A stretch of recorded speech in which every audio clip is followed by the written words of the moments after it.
All right, there's the intro to Sultans, obviously. What I'm going to talk about in this video is to stress how important it is to know the names and the notes on the fretboard as far as understanding lead solos. Sounds obvious, but really, when you know the notes on the fretboard and you know the notes in the chords, that's really what soloing is just moving around on those notes. You don't need to get hung up on which fret number you're on, what box you're in, anything like that. You're just going to follow the notes around. If you know the notes on here, just like, as well as you know the back of your hand, you're just going to know right where to go. And that's really what it's all about. So I'm going to use this song, this intro here first we're going to look at, and then we'll look at the lead solo and just see how that's really all it is. So on the intro here, we got a D minor chord. And if you know your notes, you got a D, A and a D, F and an A. So there's 3 notes there. There's some octaves of them. You just got A, D, and F. So when we look at the licks, okay, we're using these 2 notes, A and D, and throwing the C in there. The next lick, he's just using that A and D again, sliding from the G right into him. The next lick, all that is, you could hold that chord out and play it. It's just that A, that F, and that D. And then even the next lick,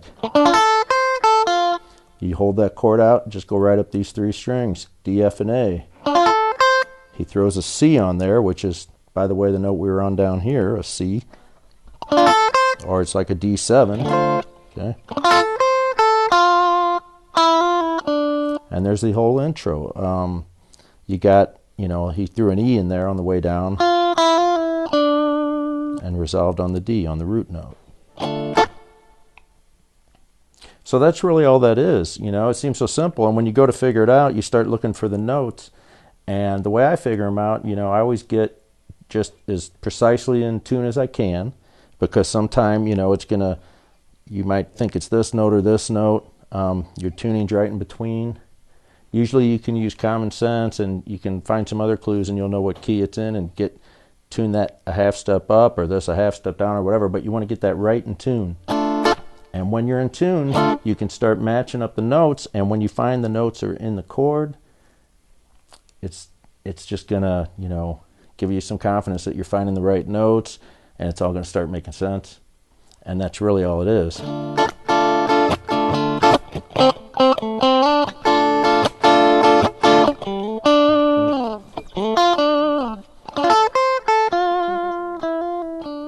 it looks like, lead solo there, and you're just playing some notes in the chords. Okay, now we're going to get into the main solo. This is cool. It's just about as clear as an example as that was. Behind the main solo, you have the verse chords, which go like this. So you're just doing D minor, C, B flat, and A major. And you're going to see that's exactly what we're doing. When we're on the D, he takes that A and bends up to it. There's that A. So now those ending 2 licks, you're ending on an F there when they're on the B flat. There's the F, and then on the A there's the E. He's on an E, so just write down with the chords.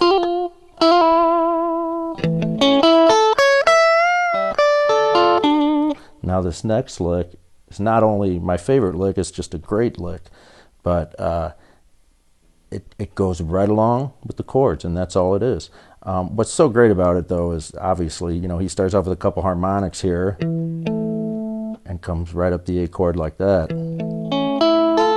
So remember, they're on A down here, which is, you got your A string, your E, your A, and your C sharp. Here's your A and your E, C sharp, E, A, C sharp, and E. Just going up the chord.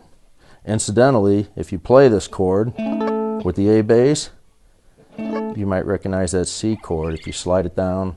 This is just another version of a bar chord, basically. So there's your A chord, and you got that low E too. And the way he does that is, you know, these are a couple eighth notes, but then he's triplets here. It's like, those are triplet patterns. So when you do that bend, you want to mimic a triplet there. But all we're doing there, we're on A, we're going up the A chord. Then they come to D minor, and this is a D minor. He goes right down. There's the top 4 strings of the D minor chord. D, A, F, and D.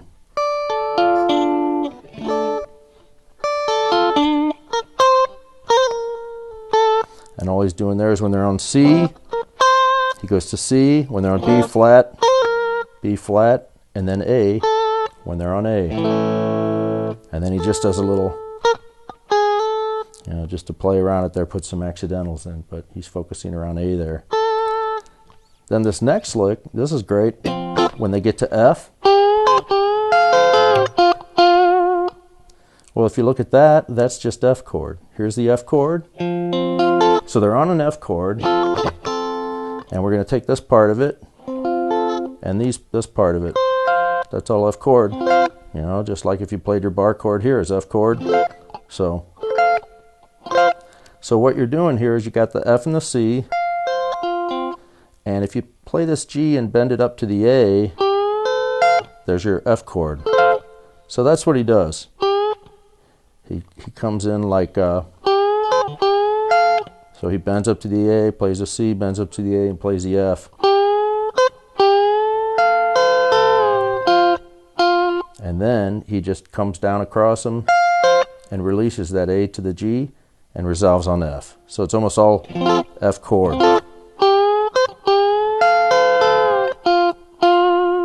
Then they're on a C chord, and here we go. Well, this is a C chord, right? So there's our C chord on the double dots, what we talked about. These 3 are C chord. On the C, the E, and the G. He just throws that F in there, and the A, and resolves on the C. Then they go to a B flat, and all he's doing is bending up to the D, playing the C and the B flat. So the D and the B flat right from the B flat chord. Then they go to the D minor, and he comes back over this F pattern, but it's F and D minor are very close. There's 1 note difference. F and C, or F and A is in D minor with the D, and with the C, it's an F chord. So it's the same thing. So, and then they're on the, let's see.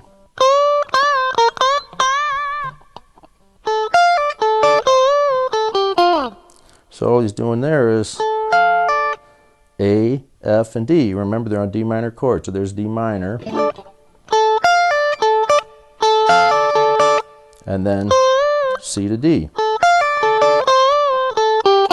A, G, F.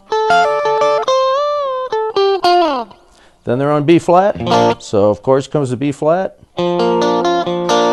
And actually that's going right up the B flat chord. Even the F is in B flat. And then they're on C chord. He slides into C chord. And then he's all he's doing there, G is in C chord, and he's throwing that F in. And that's a real nice lick if you get the timing right. You want to rake across here a little, and obviously he finger picks it across, but you can just use a pick. And then we're just going to repeat that with the B flat and the C.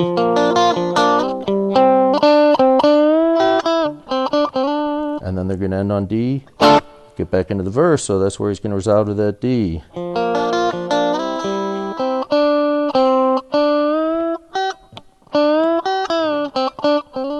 And then on D. So, yeah, that's it. And that's the solo. So, as you can see, I mean, if you know the notes, you see it. And if you're learning them, you know, you'll kind of see it. And when you look at it that way, you don't care about what fret number you're on. I mean, you care about what note you're on. And if you know the notes on the neck and look at the notes in the chord,